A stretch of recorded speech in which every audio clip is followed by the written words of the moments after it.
Bonjour, aujourd'hui on va parler un peu de Pierre, hein? Et j'espère que ça peut t'aider un peu. Allez, j'ai déjà fait ça, j'avais besoin de regarder des mots, assez de mots que je pensais je dois peut-être recommencer. Hop, on va regarder ici. Ok, c'est pourquoi on voit quand nous commence, c'est un Pierre 1. Ça commence à 13. Si tu veux le lire en avant, on va jusqu'à 23. Mais c'est pourquoi ça nous dit qu'on doit regarder à ce qui est arrivé avant ça. Et alors, il parle beaucoup de le cadeau que Dieu a pour toi et spécialement que Dieu a cherché pour toi. C'est pas un accident que tu deviens un chrétien, non, c'est pas la grâce de Dieu. Et c'est en fait vraiment spécifique. Il te trouve. C'est pas une chose que nous fait en fait. Mais c'est un peu d'un mystère et il y a des différentes façons de comprendre ça. Mais on- quand tout est fini, on sait que c'est totalement un cadeau de Dieu. Ça vient complètement de lui. Il nous fait ça dans nous. Et, euh, et alors, c'est une grande chose qui arrive à nous. Et même le réalisation que de Jésus-Christ, c'est une grande chose. Alors, on doit signer les rangs de votre entendement et ça, c'est l'idée de rester dans le foi parce qu'il y a des choses qui veulent te tirer et des autres idées et les autres choses. Mais non, toi, tu dois signer les rangs de votre entendement et soyez sobre parce que c'est pas exactement comme ivré, mais dans le sens général, mais plutôt que on est vraiment vigilant et on est prêt pour l'action.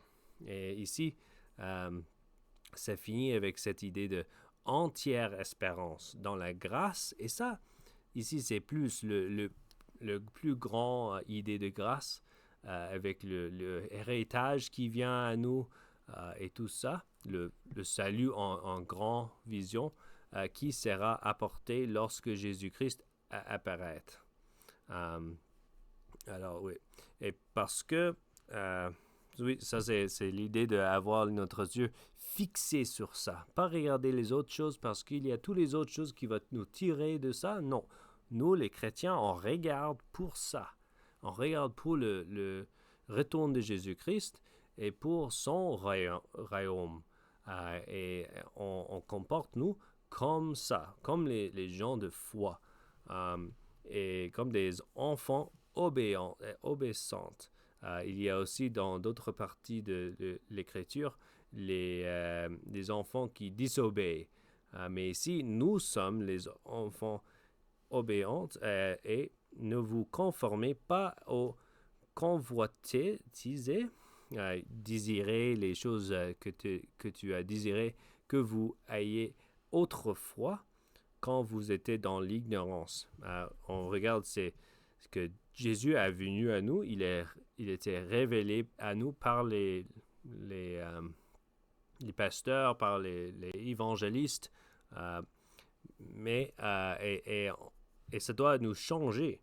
Euh, Ça doit nous changer de ne pas conformer comme les êtres humains qui n'ont pas l'Esprit Saint, qui ne sait pas le bon manière, qui ne sait pas les bonnes nouvelles de Jésus-Christ. Euh, on ne doit pas tomber dans les désirs de le chair. On doit vraiment tourner comme les enfants obéissants. Je m'excuse. Euh, oui. Et ces désirs sont plutôt. C'est beaucoup. L'Écriture parle beaucoup de ça. Il y a tout partout, toutes les choses qui ne sont pas dans la façon de Dieu, dans la manière de Dieu, sont un peu appelées comme les convoitises ou les désirs de la chair. Et ça peut être l'idolâtrie, qui est en fait un peu dégoûtant parce que quand tu penses de ça, l'idolâtrie, c'est un être humain qui est si grand, qui est seulement en dessus de Dieu un petit peu. Toi, tu serves, tu es mis comme un esclave à les choses en bas de toi, et on voit c'est pas bon pour un homme de servir comme un esclave, je sais pas, un vache ou même les étoiles. C'est nous qui sommes les rois et des reines.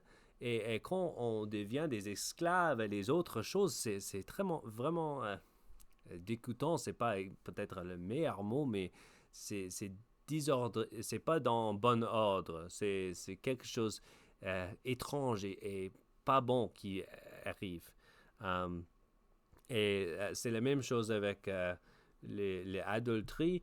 Nous sommes créés pour une chose et ça ne fonctionne pas. Alors, c'est un problème. Um, alors, ouais, oui, et tu peux parler plus en plus de ça. Toutes les choses qui ne sont pas dans la manière de Dieu. Mais au contre de ça, vous a appelé saint, c'est lui qui vous a appelé et saint, vous soyez saint. So, pas comme ça, mais saint. Parce que vous serez saint car je suis saint. Ici, quoi ça veut dire saint? Ça veut dire beaucoup.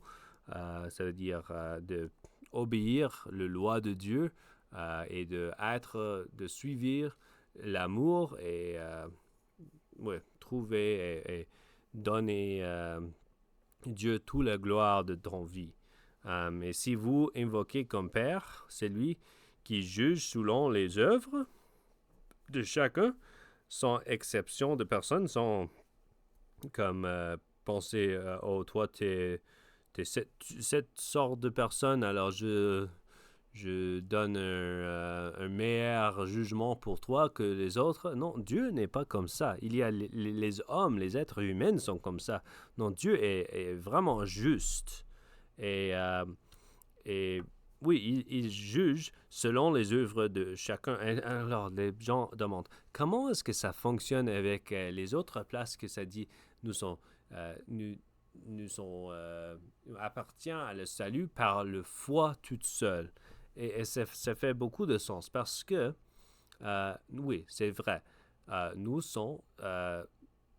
trouvons le salut seulement avec le foi en Jésus-Christ, mais cette foi, quand ça vient dans ton cœur, ça te change. Et c'est seulement les gens qui ont la foi de Dieu, qui ont cette nouvelle cœur, qui regarde à Dieu, qui a des nouveaux amours, nouveaux choses, qui peut avoir des bonnes œuvres. En première fois, parce que Dieu et le sang de Christ à couvrir tout le mal de notre œuvre, et alors que Dieu voit que les bonnes choses, et aussi parce que les œuvres peuvent être, les bonnes œuvres peuvent être faites seulement par les gens qui ont la foi.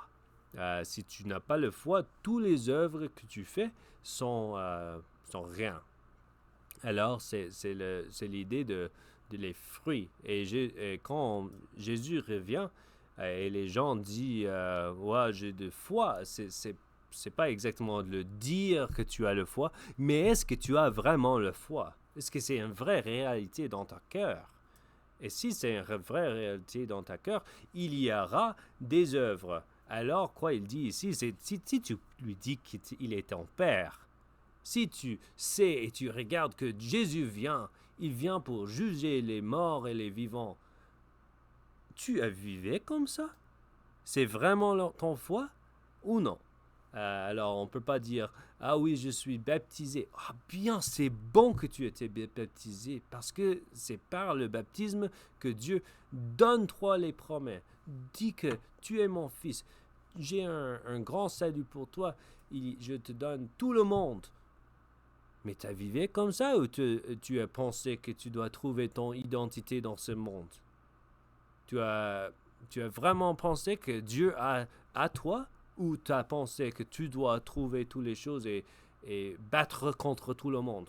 Et ça doit te changer. Si tu vraiment aimes Dieu, si tu vraiment as du foi dans le sacrifice de Christ, ça te change. Parce que ça te dit que c'est toute cette vie, c'est un peu d'un pèlerinage. Ça ne veut pas dire que les choses d'ici ont pas sont pas bons, sont pas importants. Non, ça c'est une mauvaise idée. Il le juge. Tout ce que tu fais a importance parce que le Père, il va les juger. Mais c'est un peu un pèlerinage parce que c'est pas tous. C'est pas le fin de tous.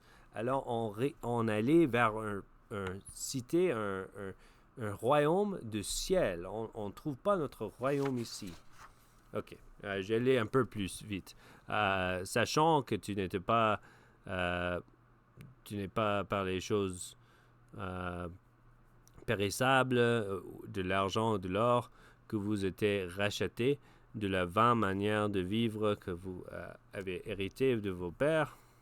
On peut parler plus de ça, mais en fait, c'est pas par l'argent, mais c'est par le sang précieux de Christ que nous sommes rachetés. Rachetés. Alors, ouais, c'est plus important. Nous ne sommes pas achetés comme avec un salvation, un salut temporal, mais un salut éternel. C'est un grand exodus. Et on voit que, en fait, ça parle un peu plus ici, que ça c'était prédestiné, c'était pensé en avant, même avant la fondation du monde. Avec le français, je serai un peu en danger de parler pas bien de ça, mais on voit que tout ça qui arrive, c'est pas un accident. Non. Jésus-Christ, le Seigneur, il était là pour toi avant la fondation de le monde. Et ça peut prendre beaucoup de temps de parler de ça, mais il était exactement manifesté à la fin de temps à cause de vous. C'est pas à cause des autres, c'est à cause de vous, à cause de toi qu'il était manifesté. Parce que Dieu, tu aimes pas comme dans le sens général. Non, il te aime. Il regarde toi, il a manifesté Jésus pour toi. Pour toi qui, par lui, croyait en Dieu. Et Dieu savait avant qui sera ceux qui croyaient et on lui par ça et il voulait toi comme individuel, sauver pour que votre espérance repose sur Dieu. Ici, ça finalement, je vais finir ça. On est appelé, une fois que notre âme est purifiée par obéir la vérité. On peut dire la bonne nouvelle. Et c'est on regarde, le bonne nouvelle, c'est pas pour juste aller au ciel, non, c'est pour avoir un amour fraternel, sincère. Et ici, c'est un commande. Ah bien, ça c'est quoi? C'est pour. Alors, aimez-vous ardemment les uns les autres de tout votre cœur. Ok. On peut parler plus en plus, mais ça c'est le fin.